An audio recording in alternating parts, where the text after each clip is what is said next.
Well, hello everybody. I have played a lot of Fallout my hundreds of years of life, and to be honest, it is not a hard game.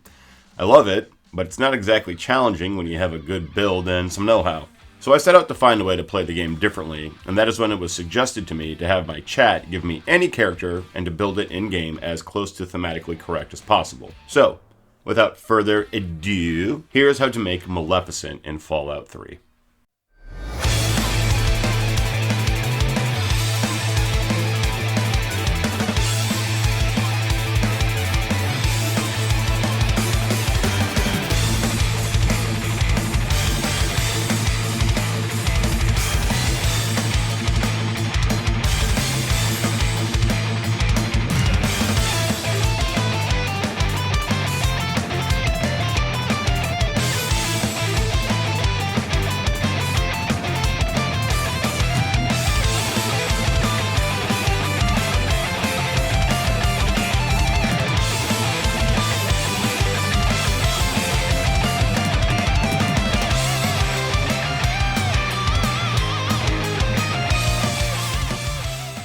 Starting off with the special stats, we have 7 in Strength, as Maleficent is described as being as strong as several men. 5 in Perception, with no notable strengths or weaknesses. 8 in Endurance, as she is quite resilient and very hard to injure. 5 in Charisma, as Charisma is kind of useless in Fallout. More on that later. 8 in Intelligence, as she is very bright. 2 in Agility, as she does not physically sneak or use guns. And an average 5 in Luck. For bobbleheads, we will be picking up the ones for Strength, Endurance, Charisma, and Intelligence, as those are her primary stats. We will also pick up the ones for Big Guns, Medicine, and Speech, as they are also our tag skills. For dealing with threats, we have the Shock Baton, the Break Pool Cue, the Burnmaster Flamethrower, and the Repellent Stick. More on these selections later. Here we will be getting the grimy pre-war business wear, the Samurai Helmet, the Enclave Power Armor, which will be replaced by the Tesla Armor, and the Black Scribe Robes. So we make her look as close to Maleficent as possible given our massive limitations with the Fallout character creator. We slap some horns on her. It looks terrible, but hey, we work with what we have. Finally, for tag skills, we take Big Guns for the Flamethrower. She is a dragon after all, and dragons breathe fire. Dragon's got a dragon. We also take Medicine, as Maleficent was a talented healer before she was betrayed, and Speech, as she is very persuasive and deceptive. When we level up, we will be taking an even split across our 3 tag skills, but also want to make sure we have 60 in Explosives before or at level 12 for a very specific perk. Once your 3 tag skills are maxed out and you have 60 in Explosives, I recommend focusing on Repair next, as what is Repair but healing inanimate objects? But feel free to do whichever skills you like. This is just my interpretation of Maleficent, and yours may vary. I only built the character out to level 20 out of a possible 30 levels because I feel having a good amount of wiggle room in your Maleficent build and playthrough should be encouraged. This gives 10 potential levels to do whatever you like with if you decide to make this build yourself. We have Black Widow for unique speech options with the fellas and extra damage to them as well. Intense Training to raise our intelligence for more skill points. Educated for the same reason. Intense Training for luck, as we will need more to keep finding as much flamer fuel as possible. Toughness to really drive home how resilient Maleficent is.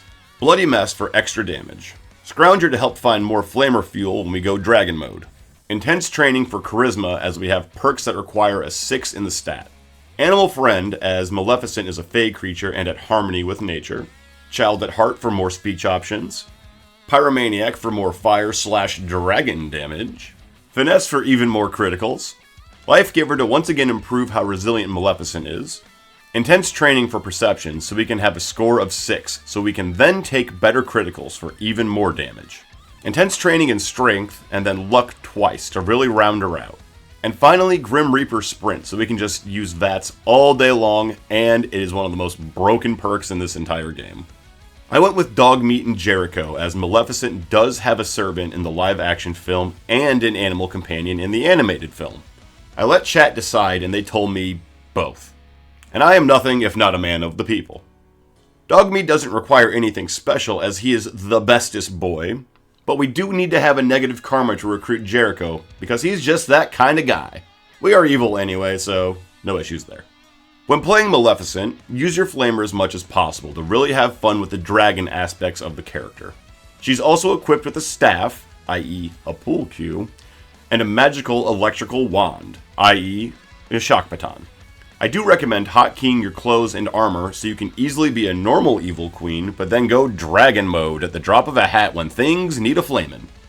When interacting with NPCs, remember to just be as snide and snarky as possible, as Maleficent has complete disdain for humans, and especially men. Lie, coerce, berate, and mock is the course of action we are taking here, so have some fun with it. They're NPCs. They don't mind some sass. Start by running to the scrapyard to get a basic pool cue off the dead raider, and dog meat, and then go back to Megaton to get Jericho. We have our minions, now let's gear up. Our first stop on our shopping trip is going to be the Bethesda Ruins. Clear the outside area with your minions and head in either of the two buildings and make your way to the top floor to find a duder with a flamer. Go to the next building and find the other one. You will find a skill book on one of the guys with the flamers. The neat thing here is the enemies in Skillbook respawn every 72 in-game hours, and you can make an infinite farming loop of ammo, flamers, XP, and skillbooks if you want to go completely bonkers right away. I then recommend making your way to Rivet City, in the southeastern part of the map, to grab the Intelligence Bobblehead to start getting even more skill points on your level ups. Next, head back to Megaton. Steal Calamity Jane's key from him and go to his house to find the Strength Bobblehead for extra damage on your smackaroos. We then bop on over to Paradise Falls and grab the Break Pool Cue off this table. The Break is our stand-in for Maleficent's staff in this world, and we use what we have available to us. Afterwards, head inside to grab the Speech Bobblehead off the table. Assuming you did not max your big guns in the previously mentioned farming loop, head to Fort Constantine in the small building that looks like a little house. In the basement is the Big Guns bobblehead in a safe. Now go all the way to the other end of the map to Vault 108 and fight your way through the army of Garys until you get to the cloning lab and grab yourself the Charisma bobblehead. We only need the Charisma stats for certain perks, and the speech and barter skills are way better off being raised at level ups and using skill books. This is why, unless you were doing a Charisma build, the stat is kind of useless. Next, we go to the incredibly dangerous Deathclaw Sanctuary and run down the hill at the beginning. Grab the bobblehead and run out. Don't linger here for long or you will get got. We do need to head into the Mothership Zeta DLC next, as it has maybe the most important piece of equipment for our run. We will pick up the magical electrical wand along the way. Shock baton. But the real prize is the samurai helmet that we need to borrow from Toshiro. This gives us our iconic Maleficent horns and will not be taken off for the rest of the playthrough. We also find some grimy pre-war business wear to start getting Maleficent into some black clothing. Once we finish the eternity we spend in outer space, we head to the Outcast Outpost and have a friendly little chat with Specialist Olin. We explain we don't care for her snarky attitude, and accept her robes as an apology. Back to Megaton, where we will now tell Moira her book is bad and she should feel bad, after she gives us the repellent stick and asks us to boop mole rat snoots. Finally, we head underground and get the Burn Master Flamer for a massive boost in damage. We get the Enclave Power Armor and then the Tesla Armor from just playing the main quest, so nothing special to note here. It is possible to run into Enclave soldiers out in the wild as you're running around. They will drop it there as well. This happened to me twice in this playthrough. We have all of our gear together and are ready to take our rightful throne as the Mistress of Evil in the Wasteland. But how does it play, you handsomely ask? Well...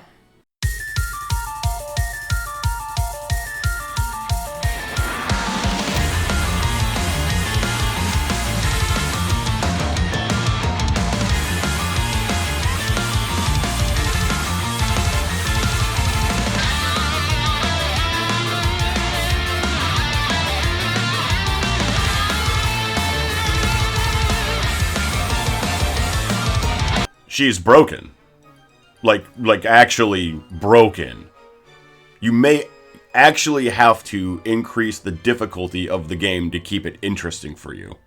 It should be a good idea of how ridiculous Maleficent is, or a showcase of how easy the game can be. I'm not sure which one it is. I'm no scientician. Overall, though, this character was a lot of fun to play, and I hope you try it out for yourselves. It was a good mix of flamethrower, melee, and speech with some solid defenses and healing ability to really make a powerhouse of a character. Looking back, if I could have done one thing differently, I would have engaged in more side quests, but I had a hard time justifying why Maleficent would even care about the plight of people in the Wasteland, as she has her own agenda she is pursuing. Maybe your Maleficent is on a redemption path, or maybe she wants to see the Wasteland burn even further. Whichever route you go, just remember to have fun with it and play the character you are going for. So this is actually the second time I made this video, as all my recordings and narration were wiped out by my potato computer when it decided the world was not ready for the majesty of Maleficent. Anyway, I had a lot of fun doing this run and making this video twice, and hopefully it was something you enjoyed. If so, feel free to do the YouTube things, as it helps me out a lot, and it's just clicking a button for you fine folks. You could also head on over to Twitch to watch me do these silly runs live and say hi or join in on the apocalypse fun, as I am live Monday through Thursday. I want to give a special thank you to my most steadfast supporters, K-Fog and Voxel Roxel, and a super thank you to Akasha Erebus, as Maleficent was her idea. I consulted with her often on this run, and she gave me a lot of very good feedback to keep it interesting and thematically correct. Thank you for watching, everyone, and I'll catch you in the next one. Good night, and good luck.